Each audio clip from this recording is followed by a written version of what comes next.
center of the valley, where the Rio Negro joins the Amazon, lies the city of Manaus. More than 100,000 people live here. It's a modern river harbor deep in the jungle.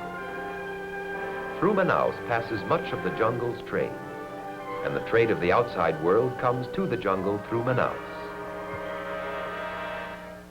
Melons, crude rubber, and some jungle-grown bananas. Serves as a loading point of jungle and farm products.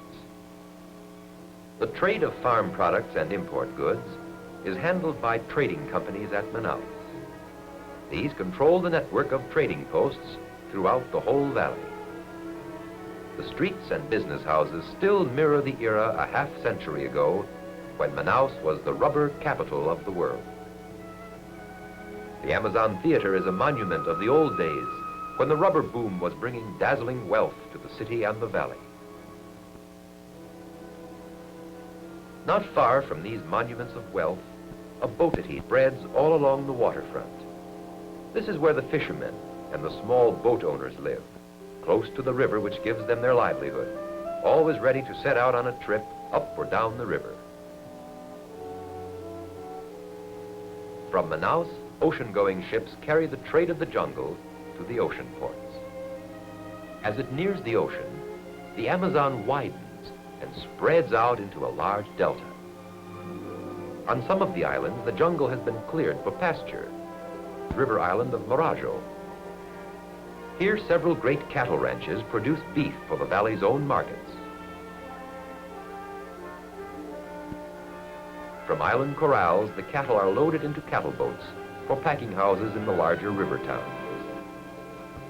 As the river comes closer to the ocean, the number of industrial settlements increases. Mining towns, oil refineries, and rubber research centers. Miles up the Amazon, near the junction with one of its tributaries, is the city of Manaus, a principal shipping port for the whole vast region. Many ocean-going vessels come to Manaus. The city can only be reached by river. No roads lead away from Manaus in any direction. The city was a frontier trading post until a little more than 50 years ago, when the sudden demand for rubber brought great prosperity to the region. Profits from rubber soon made the frontier village into a busy, attractive city.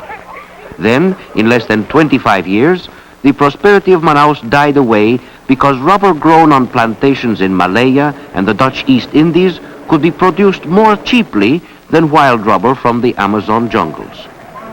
In spite of this, Manaus is still a busy port. It is the center of an enormous region, the place where the products of the Amazon basin are collected and shipped away in exchange for the products of other lands.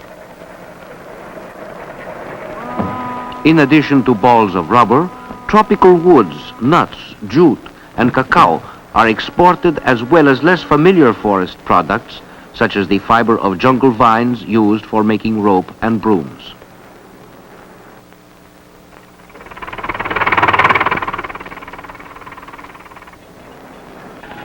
Overhead cables carry freight to and from the ships which are moored to floating docks in the river.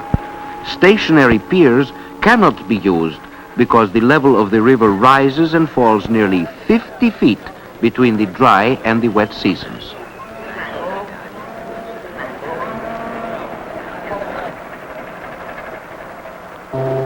Below Manaus, the Amazon, growing wider all the time, flows almost 1,000 miles to the Atlantic Ocean. The people who live along the banks of this great South American river face many hardships. Their soil is poor, there are many difficulties in transportation, and the climate is unhealthy throughout the vast tropical lowland of northern Brazil.